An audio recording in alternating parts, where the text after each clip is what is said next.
বাংলার এই কর্দমাক্ত পথ যেন আজ এক মরণ ফাঁদ। চাকা দেবে গেছে হাঁটু সমান কাদায়, আর সেই চাকার সাথে আটকে গেছে দুটি অবলা প্রাণীর জীবন। ক্ষুধার রাজ্যে পৃথিবী গদ্যময়, আর সেই গদ্যের প্রতিটি শব্দ আজ লেখা হচ্ছে এই পশুর পিঠে পড়া চাবুকের আঘাতে। রাত দুটো মানুষটি মারছে, কারণ তার আর কোনো উপায় নেই। পশুটি সইছে, কারণ তার প্রতিবাদ করার ভাষা নেই। দেখুন কিভাবে কাদার ভেতর থেকে নিজেকে টেনে তোলার আপ্রাণ চেষ্টা করছে সে। ঘাসের এই বিশাল বোঝা আজ যেন পাহাড়ের চেয়েও ভারী। প্রতিটি চাবুকের শব্দে আকাশ বাতাস ভারী হয়ে উঠছে, কিন্তু এই বোবা কান্নার সাক্ষী কেবল এই নির্জন প্রান্তর।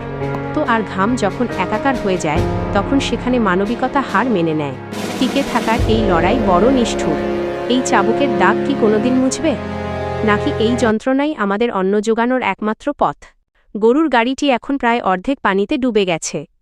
কাদা পেরিয়ে তারা এখন অথই পানির ওপর দিয়ে চলছে।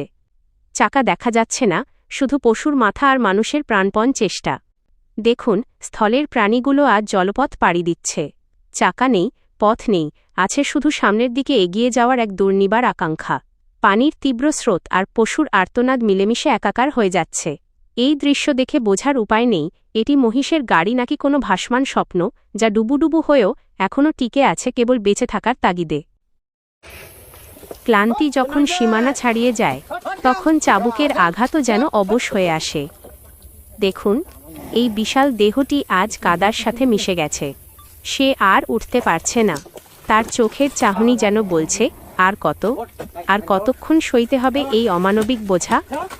মানুষটি তাকে তোলার চেষ্টা করছে ঠিকই, কিন্তু আজ প্রকৃতির এই পিচ্ছিল দেয়াল আর শরীরের নিঃশেষ হয়ে যাওয়া শক্তি যেন এক চরম পরাজয়ের গল্প লিখছে। এই নিস্তব্ধ মুহূর্তটি আমাদের মনে করিয়ে দেয় প্রতিটি দানাদার অন্নের পেছনে কতটা রক্তক্ষরণ লুকিয়ে থাকে। কিন্তু এই অন্ধকারের শেষেই থাকে আলো। এই কর্দমাক্ত সংগ্রামের পরেই দেখা মেলে দিগন্তজোড়া সেই কাঙ্ক্ষিত সোনালি ধানের। বাতাসে যখন ধানগাছগুলো দুলতে থাকে, তখন মনে হয় এই হাসির আড়ালে কত চোখের জল আর কত নিষ্ঠুরতা ঢাকা পড়ে আছে।